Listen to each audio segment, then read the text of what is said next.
Hi, my name is Melissa and I am with the Lisa Brown International Makeup Academy. A bit about myself. I've been doing makeup for 6 years now and makeup is my absolute everything. I breathe, eat and sleep makeup, everything from natural makeup to full glam and face paint and body paint. I'm going to jump in and start. I'm going to show you some of my brushes that I use.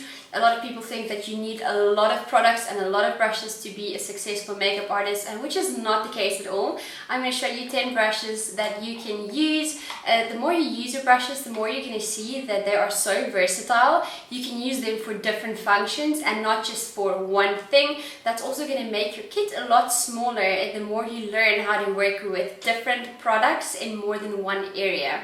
With my bigger brushes first. So my first one is my foundation brush.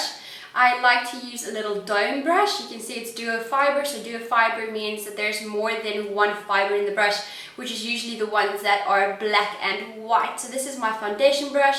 It's a dome brush and this one is really easy to apply foundation with. I usually like using a smaller brush because this allows you to get into the smaller areas of the eyes without ruining the other makeup.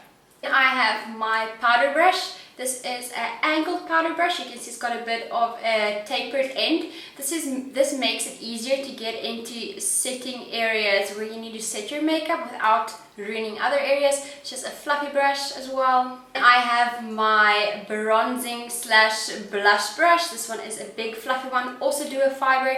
You can use this one to apply foundation with. It's all about learning how to use your brushes for different things. This one's just a fluffy one from Real Techniques. I have my smaller brush. This is also a setting brush for powders, and I also like using this for contour because it's nice and chiseled. It fits into the hollow of the cheekbone really well to help you get a nice and sharp contour. Then I have a little fluffy brush. This one is from Essence. It's just a fluffy eyeshadow brush, but I prefer using this one for my concealers and spot concealing because it's so nice and small. It fits into the smaller areas of the face where you need to do concealer. And because it's fluffy, it allows you to really buff out that product. I also have a flat concealer brush. You can see it's nice and flat. It's also duo fiber. This one helps me to carve out the brows and be more precise with areas where I need concealing or where I need to use like a liquid eyeshadow. So for my eyeshadows, I have a pencil brush. This one helps with fine detailing, let's say on the lash line or how to create a wing. Just a little pencil brush. I have 3 sizes in fluffy brushes. My favorite fluffy brush is the 217 from MAC. I think it's most people's favorite fluffy brush. It's got a bit of a tapered dome end, so it's nice and round, fits nicely into the crease. And then I have 2 extra fluffy brushes. These are just, I keep one that's a clean one to help smooth out the edges of the eyeshadow so you don't end up with like a solid line around the eye. And then I have a slightly bigger one. So what I like to always say is the bigger the brush, the bigger the area. If you look at the size of this brush compared to the size of this brush, they're both dome brushes, but this one goes on a smaller area. So a smaller brush, bigger area. Go out to work on a job. I like having these cups. These are just normal plastic containers. So I put all my clean brushes in here, and as soon as I've used them, I put them in here so that I know that they're dirty. This is important to know when you're working on more than one client in one venue so that you know not to use the same brush on 2 different people. Having a brush cleaner handy, I like using my Pink Cosmetics brush spray. It just allows you to quickly sanitize brushes in between clients because you don't always have the time to go home and wash your brushes. Brush cleaning is really important so that you don't carry bacteria or infections from one client to another. So it's always important to sterilize your brushes. You can also use rubbing alcohol to just quickly clean your brushes, but I find my brushes last longer when I use products that are a bit softer, so alcohol might dry out your brushes and cause the hairs to break. My favorite brush cleaner at the moment is from Pink Cosmetics. It's a solid brush cleaner which allows you to effortlessly wash your brushes. If you don't have something like a brush cleaner, you can use baby shampoo as well. While washing your brushes, try and keep them up, downside up, so that the water doesn't go into the barrel of the brush. If too much water gets into this barrel, it's going to cause the glue to melt over time and it's going to cause a lot of shedding. Most brushes, when you start using them, do shed, so don't be too concerned about that. and then while your brushes dry, just leave them on a paper towel or on a towel so that the water can absorb, and try not to store them wet upside down, because once again the water will run into this area. Something that's really nice to have when you're working is a little towel. Mine just looks like a little cloth. I have this across the table where I'm about to work so that I can pack my brushes out or put my makeup on it. Or if you just quickly need to clean a brush to switch between colors, you can effortlessly clean some of the product off and make it semi-clean again. Part is probably everyone's favorite part, is organizing your kit and finding a little spot for everything, whether it is when you're buying a big box or customizing your own kit. Believe me, I've been at the point where I bought a kit, those big metal boxes that weighed almost 25 kilograms, and whenever I went on a makeup job, I had to take my 25 kilogram box with me. Always ideal, and over the years I've learned that less is definitely more. I know it sounds weird, but as soon as you learn how to use different products, you kind of get to know what products you use more, what products you use most, and how to use other products to do certain things. For my workstation at home, being organized definitely increases your productivity, and being able to see what you have in front of you is going to help you get your product faster and help visualize what you're going to do. So that's why they use these PVC bags that are see-through and those acrylic makeup organizers, because if you can see what you're working with, it just helps you be more creative. So at home I have these cups where I organize things in on a shelf or on a table. So all my liners, I like to categorize, so all my liners, whether it's lip liners or eyeliners, go in one container. So if I'm looking for a lip liner, I know to go to this container. And I have the same kind of things. This is for all my lip glosses, and these are all liquid eye products. So it's liquid liner, liquid eyeshadow, liquid glitters. So when I need to find something, I know exactly where to go for that. So this is when I'm working from home. It's nice to take a few of these cups with if you're going to be working on a location, so that you can just pack everything out and know where to find them. As for a traveling makeup artist, I know it's a mission to pack everything up and take it to set or take it to a client's house. So I found a way that works for me to organize is with plastic PVC bags.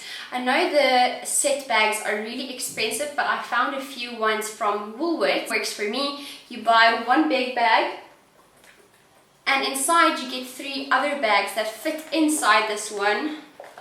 So it's 1, 2, and then a smaller one. So I like using a big bag like this. I bought 2 sets. A big bag, it's all your eyeshadow palettes, and then I've got one for all my skincare, my wet wipes, my cotton buds, and my cotton rounds. So it's like essentials and a skincare set. I have a little bag for all my foundations and concealers. This one is an upright bag, so it helps store all your foundations and concealers upright, so that when you open it, all your products are right there ready to be used, and you can see through the bag, so it's nice to just grab and go. For all my compact powders, whether they are highlighters or blushes, clear translucent powders or bronzers, they go in this little bag, and they can all stand up, and I can see exactly what is in the product and what is in the bag and what product I need. I do have other smaller bags, so this is my glitter bag. All my glitters go in this little bag, so if I need a glitter, I reach for this bag. I have the same bag for all my liners, and then I have one for lashes, tweezers, and lash glue. So keeping everything separate but keeping it like together in bundles is really going to help you maximize your time and know exactly where to find something. And let's face it, packing a kit is one of the most exciting things ever. This is just an example of how I pack my kit. This is a hand luggage bag from Chinatown, and putting it in these bags makes it really easy just to organize, because as soon as I open my kit, I can see exactly what is where and what I need to get out. So if I'm reaching for my foundations, I can just take out the whole foundation bag. If I'm reaching for my glitters, all the glitters are right here. So this is what works for me, and it's easy because this is a hand luggage. It's less than 50 centimeters. It's really nice and compact, and everything I need fits in here because there's two sides. You can just zip this side, put some more towels or cloths in here or headbands, and then you still have the other side to do exactly the same in. An example of how big this kit is, it's nice and small. It can be carried onto an airplane and it fits everything. Having a makeup kit doesn't mean that it has to weigh a ton. It doesn't mean you need 500 different foundations. You could literally make use of 5 foundations in your whole kit. That's what I use for mine. Using it to mix. The more you learn, the more you'll know what to do with it. So I will be starting with my skin care and skin prepping before I start with my actual makeup. That's gonna give your skin some time to absorb the product and for the product just to settle in on the skin. So first I'm gonna start with my primer. This is like your fixing primer that I'm gonna spray over my face. This just gives the skin some moisture and prepares the base where you're gonna apply your foundation and other makeup on. According to your client's skin and skin needs, you're going to be applying a primer. So for myself, I've got dry skin, but I do tend to get oily. So on the areas that I get oily, I will be applying a primer that is going to help with oil control. If you do decide to use your hands for the skincare and primer, please make sure that your hands are clean. You can use a brush, but don't use your foundation brush.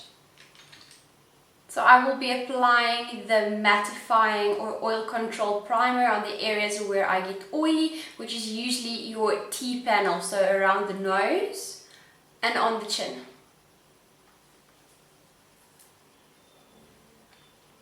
So giving that product some time to settle in, I am going to move to the eye section first. I'll be using a brow pencil. You do have different options like liners, gels, and then just a product that you can brush through the brow. It's all going to depend on how sparse or how full your client's brows are. My brows are pretty full, so they basically just need some structure underneath, on top, and how to finish off this tail end so that it doesn't look like it just ends. Okay, this applies for your gels, your liquids, and for your pencils. You're going to start underneath the brow. I'm just going to be looking down for this. You're going to start underneath the brow and you're just going to lightly map out where you want the product to go. If you are going to be using a gel, you're going to want a brush that has an angled flat tip so that it's going to be easier to create hair-like strokes. So the whole point behind using a product with a small tip is so that you can create lines that are going to mimic the flow of a hair. You don't want your brow to look like those solid blocks. You want them to look like there's texture and like they're moving with your natural hairs. So in the beginning, I'm going to be flicking the product upwards. And I'm just going to continue with that upwards motion throughout the brow. As you can see, brow hairs grow up, and then the more you get to the middle of the brow or the arch, your hairs are going to start growing down. So you want to follow those lines as well. Having something like a clean mascara wand or a spoolie as I call it is really handy because you can brush the brow down. And you can see where you need to fill in because it's going to show you the natural structure of the brow.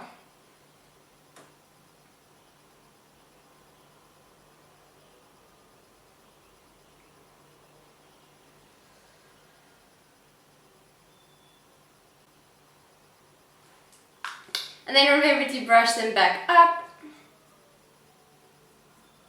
so you can see where you still need to fill in the gaps.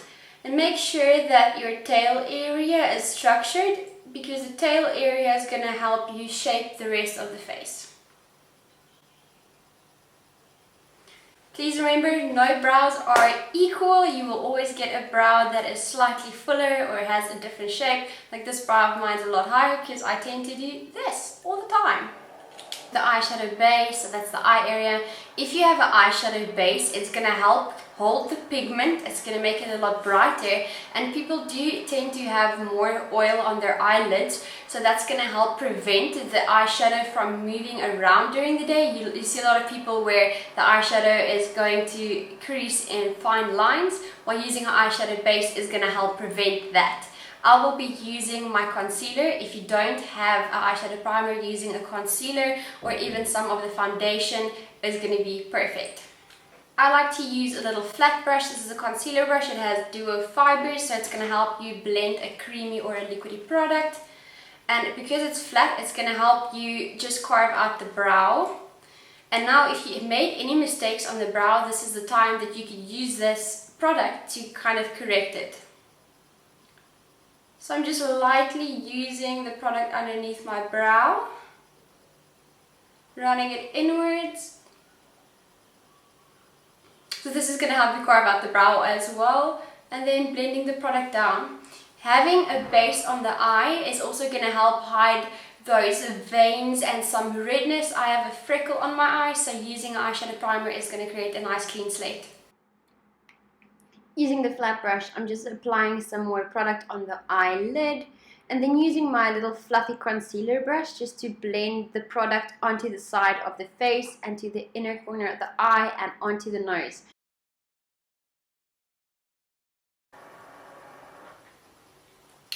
So buffing the product to the inside of the nose and past your brow onto your face is going to help, so that when you do eyeshadow, you don't later have to go in with foundation and try and work around that area. So to set that area, I am just going to be using a clear powder or my setting powder in the same shade as my skin, just to set that area so that it is no longer sticky to work on. If you are working on a client, it's easy to just take your ring finger and touch the lid to make sure that it's no longer sticky. This eye look is going to be simple, and we're going to be using the same colors that we'll be using for our highlighter and our contour slash bronzer.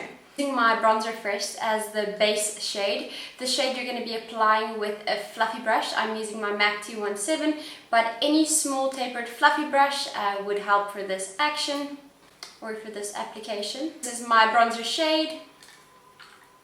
You can use any bronzer for this look. We're just going for that nice gold glowy classic look. So I'm going to be placing my eyeshadow brush on the outside of my eye, and I'm going to be making this little dot there. So you're basically just placing the product now, you're not blending anything yet. So after I've placed the product, I'm going to start doing little like circle motions, and I'm going to be blending inwards all the way to the lash line. I'm just going to be blending. It's nice to have a clean brush with you that you can just use to run on the outside of the eyeshadow so it doesn't create a harsh line. Blending is literally the most important thing when doing makeup. You can have whatever color, but you can change the color by just blending it either more or less. So for now, I'm just going to stick with blending on the outside of the eye because that's where I'm going to have most of my product concentrated. So that's on the outside of the eye, and because we applied foundation over here, we don't have to worry about later losing the shape of the eyeshadow, because you can do a round shape or you can do a wing shape. It all depends on what look you're going for, but we're going for a round shape right now. So I'm just blending it like that. I'm going in with another fluffy brush, so this is going to be a clean brush, and I'm going to be using my highlighter shade. So whichever highlighter you have, I've got these highlighters from MAC. And I'm going to be using, I'm going to try and stick with a goldy bronze, so I'm going to be sticking with my gold shade of highlighter, and I'm just going to put it down on this blank area over here. So we're going to be packing it on, so instead of blending, we're going to be packing. So packing down product works a lot better for pigments and shimmers. I keep it on the eyelid. Then you can just go back with your brown eyeshadow brush, or you're using the bronzer, and you can kind of merge the two together. Moving on to my contour shade, so this is going to be the darker shade of the two. I'm just going to make this area slightly darker. On the same place, I'm making a dot on the outside, and then running it into the crease a little bit. So there's so many different styles of applying eyeshadow. You don't always have to do a cut crease. This is basically 2 to 3 colors, just playing with dark and light on the inside and outside of the eye. So you can make this outside as dark as you want to, but let's stay with, like, keep it like a nice smoky bronzy color instead of adding black. So having a smoky eye doesn't always mean that it has to be black. Smoky is just a technique used to buff out from a lighter to a darker shade. Remember to go all the way to the lash line. Then take your clean brush and you can just run it across the edge so that it helps making that end softer. When it comes to matching foundation, I know that was the scariest part of learning to do makeup for me as well, but as soon as you start understanding the principles and you start learning colors, it becomes a lot easier. I promise it's not always going to be difficult. When matching foundation, there's 2 things you need to understand and remember. You understand that your skin tone and your skin surface, this is this area you see. This area is the area that changes. So this is going to change whether I'm warm, whether I have dark circles under my eyes, if I have acne scars, it's going to be changing. Where your undertone is the color of the skin that's like, you're either neutral, you're warm, or you're cool.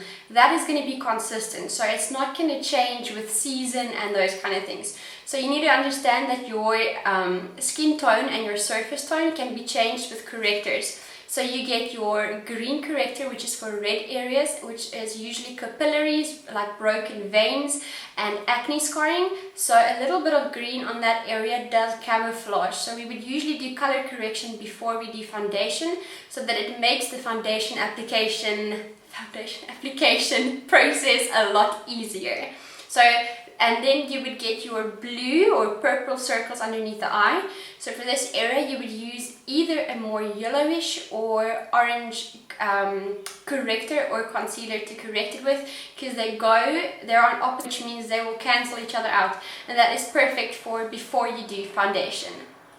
For a warmer undertone is usually someone that looks better in bronzy, orangey, warm colors, and cool undertone is someone that usually is more complemented with cool tones like soft purples or blues or even greens. So you would have to know which color to match your client, and if you can't put your client in that color, like either warm or cold, they're most likely neutral. For myself, I am very fair, so usually people tend to match me very light, which goes to pink, where I am actually more of a neutral warm color. So for my neutral warm skin, I use N2 from MAC. This is the Face and Body. It is a very good foundation for your kit. So if you are busy matching someone's foundation, you're going to want to do it on the side of their face. So if someone is in the fair to medium skin color group, which means basically they're light skinned, you're going to match it on the side of their face. If someone is darker skin, then match it on their forehead, and you might end up having to use 2 colors instead of 1, because their skin naturally has 2 shades, which is your outside shade and your inside shade. So if you don't use 2 shades, you're going to end up making them look dull or ashy. So for myself, I would match your foundation on your side of your chin or on your cheek. A lot of people don't have matching face and neck colors. It's because this area of your neck does not get as much sun as your face, so you would have to bronze that area as well. Scared to take out 3 foundations, match all 3 of them and wipe it off. It's your job to match them correctly. They don't know what's going on as your client. So if you need to take out 5 foundations to find the right color, to figure out whether they are warm, cool or neutral, then you can take out as many colors as you want and match them, because in the end of the day, it's your job just to match them correctly. Don't be scared of that. I'm just going to use some Face and Body.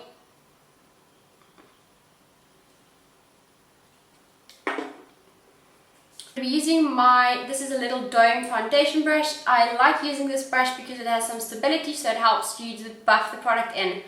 So when you're choosing a foundation for your client, you're gonna have to remember what skin type they have.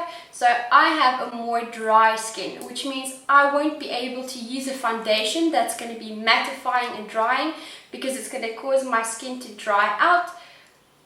The foundation is going to absorb all the moisture from my skin, and I'm going to end up with dry patches. So if your client has dry skin, you're going to have to use a foundation that is more illuminating and makes their skin look dewy and fresh without it looking oily. And when your client has very oily skin, a foundation that is mattifying is going to help them perfectly, because the mattifying effect on the foundation is going to absorb the oils.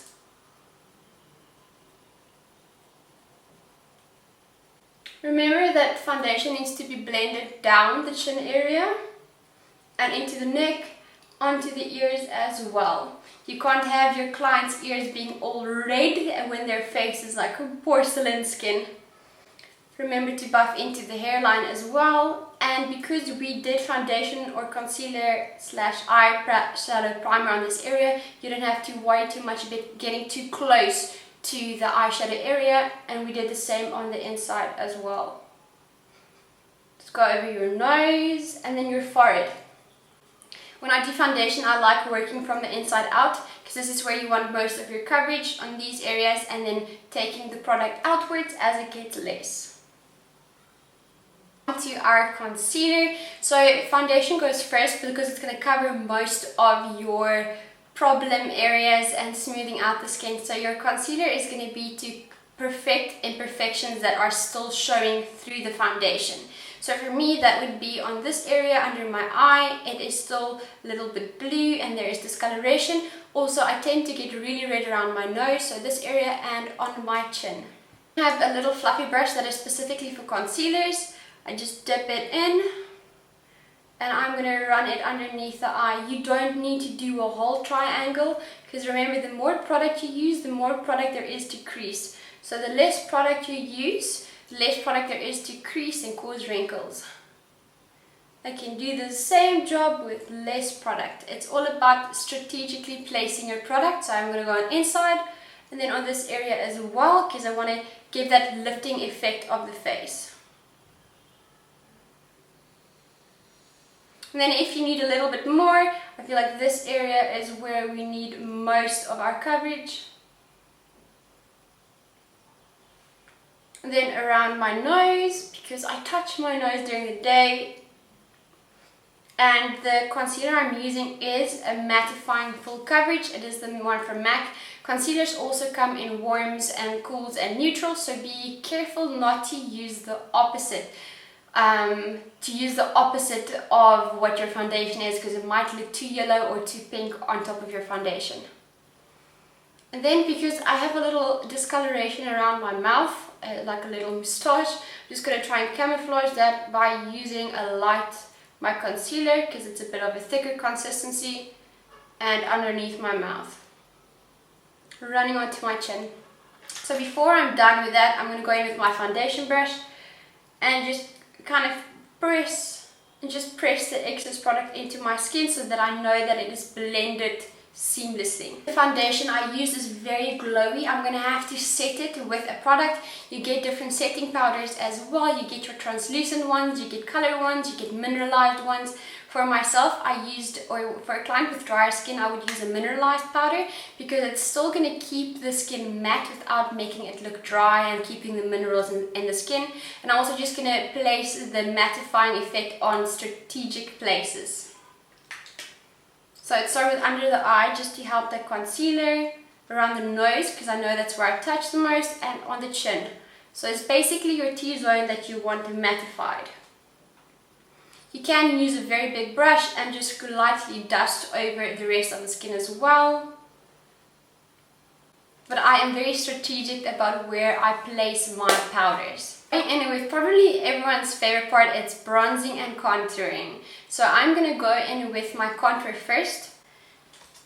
I'm going to show you the difference between a contour and a bronze. So you can see this one is slightly cool toned and this one is warmer. So this one has more of an orange brick tone and this one has your brown, slightly blue. So a contour is the natural shadow of the face that you want to enhance, where a bronzer is making the face seem warmer. For contour, you're going to start next to your ear. There's a little bone here for your jaw, so you're going to want to contour on the actual bone because the product will naturally fall lower. So if you contour in this little dent in your face, your contour is going to end up falling on your jawline and it's going to make your face look like it's sagging. And then you want to lift the cheekbones. So start in small little circles with a fluffy foundation brush. I like using a smaller one. You're going to pick up your product, dust off the excess powder, and just start blending on the bone and bringing your product forward. So you're going to keep working on that bone. There are many different ways of contouring. For my face structure, I like contouring down because it creates the illusion of a stronger bone structure, and that is what works with my face. It almost makes it look like I have dimples, which I don't have. So that's the look that I'm going for. You can take the contour on the side of the nose. Not everyone needs a nose contour, please remember that. And then I'm going to contour my jawline because I want a sharper jawline. So just softly, you don't want it to be full of lines, you're just going to want to blend it smoothly. Moving on to my bronzer, this is my favorite part. Big fluffy brush, dip it in the bronzer, and you're just going to start on the outside of the face, running the product to the inside, and down. They call it the Bobbi Brown 3. It's basically where you contour. You would bronze on basically the same areas, but this is just going to warm up the face so it looks like you are nice and tanned. I like running it around the nose as well. If the foundation you applied is slightly light, you can always use this bronzer to just warm it up. And same goes for your neck area, just to bronze it up a bit, make it seem warmer. To blush, I'm just going to use a softer rosy color. And then on the apple of the cheek, working backwards. So you're gonna fuse your blush with your contour and your bronzer, just working backwards softly.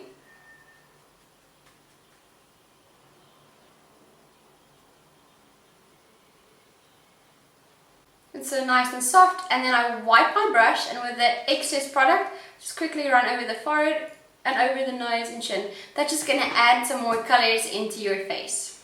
Highlighters. We're using a nice tapered brush, so it's a fluffy one. You can use a fluffy brush, you can use a fan brush, whatever works best for you. For me, this is what works best because it's got a bit of a tapered angle. I'm going to be picking up some of my gold and pink. I'm going to mix the two. Highlighter. Just going to do the tip of the nose. Well, that might be a bit too much. So if you apply too much product, please don't worry. Just use your foundation brush. There is still some product on this. And just use it to pick up some of your product. Same goes for if a contour is too sharp. Just blend it away with your foundation brush. So always keep your foundation brush handy. And then highlight. So highlight is all the highest points on the face. You can see I've got a natural glow over there. So I'm just going to follow that. And you can go onto the brow bone as well. Depending on how glowy you want the skin to look, you can highlight onto the blush area as well, and it's going to make the skin look really glowy and hydrated. With my excess product, after I've wiped my brush, I usually just go above the brow because it makes the brow lift a bit more and it makes your skin look very glowy. Same brush, I'm going to go on the Cupid's bow. Just highlight that area for a nice and glowy upper lip. This area already has concealer on. I'm just going to run in with my deeper shade in the eyeshadow and just run it underneath so it looks slightly more smoky. Use my mascara. The Essence mascara is one of my favorites.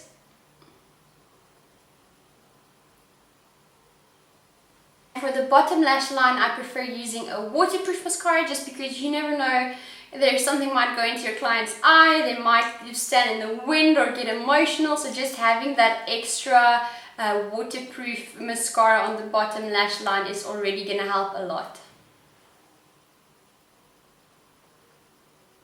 Because of how bronzy this look is, and because there's no real colors besides browns, I'm going to go with a nice plum lip and go in with a lip liner. This one has more of a brown plum mauvey undertone, so I'm going to first line the lips with it. Going to the Cupid's bow first.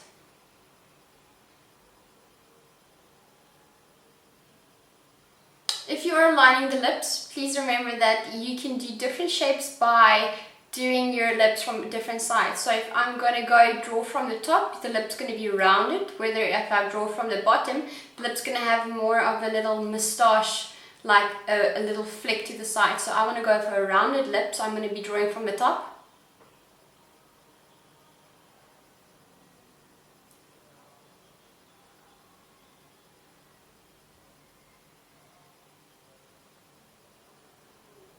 To do a straight line, you can usually break it up into sections to make it easier. So I'm going to do the bottom first, this little line here, then the corners,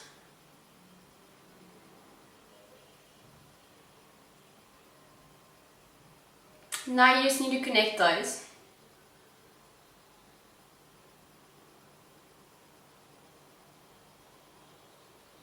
I really like this color, so I'm just going to color in the whole lip using this color.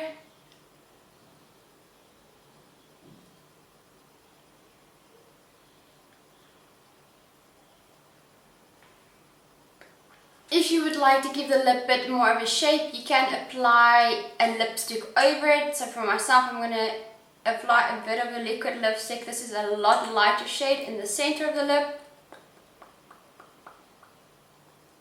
It's going to give you a nice two-tone look instead of just being one color. To finish off my look with a Prep and Prime setting spray, I'm going to be using a Floral Mist from Pink Cosmetics. Depending on the spray you use, you can either use a seal spray, which is going to make the makeup last longer, compared to a Prep and Prime facial mist spray that is just going to help you fuse all the different colors together. If you want to make the look seem a bit more evening look, like a darker look, you can also go in with a brown eye pencil and just tight line the waterline.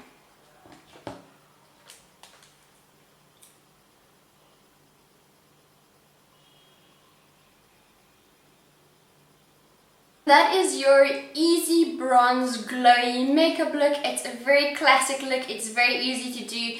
You don't even need eyeshadows to do it. You can just use the products that you are going to be using on your face. I feel like this can be dressed up or dressed down. You can add a bright lip to this. You can add some lashes or liner, and it's just going to change the look completely, taking it from like a 5 to a 10 or from a 5 to a 2. You can adapt it to day look or evening look, or just a simple, I'm going to have fun with this look.